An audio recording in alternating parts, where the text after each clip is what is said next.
Laibak ama chawkhat pahaibasi unelected representatives singi thodang chawna lei haina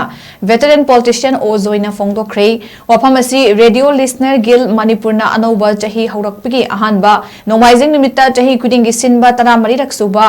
radio tariba singi sakhang maikhang naba thoram ama Barmapur aribam laikai da leiba Sophia Basaspati mayum gi sangaida pangthokiba thoram ama da haikibani thoram adu da sangairaba actor Khoirakpam Vishwamitra senior actor Frailatpam Sanatomba amadi Manipur ki tongan ba mafam digi lakpa listener amadi radio station digi lakpa announcer singsu saruk yaki Ozoina makha tana haikibada parliament natraga state assembly da miyam gi mihut oina ka kiba representative singna miyam da pau ama yohan ge hairabadi press media gi khutang da yohali aduga press media housing da thabak tawriba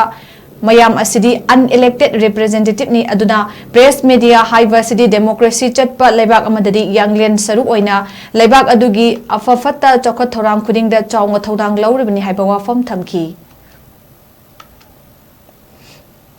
law of the country constitution hai de masina haiba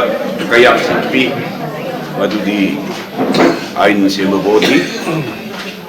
matanga ain salaiba executive legislature executive and the judiciary vichar vichar loinana mari subada press mari suba democratic ki tangai fadba organ se gi manunda press ji amani adubo press ji press includes I know khangje bada hoji khabar ki pau iri pududar te sei ba ada mayam se masai the pong activities mayam se masi yauna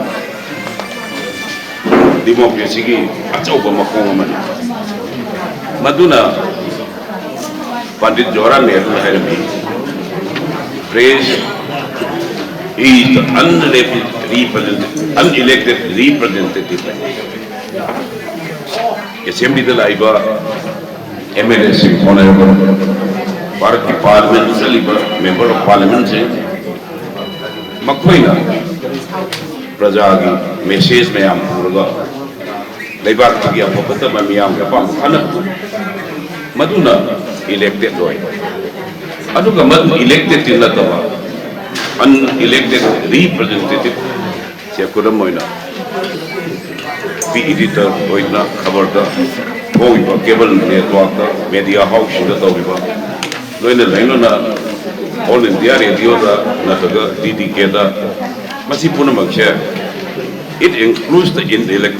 unelected representative of the democracy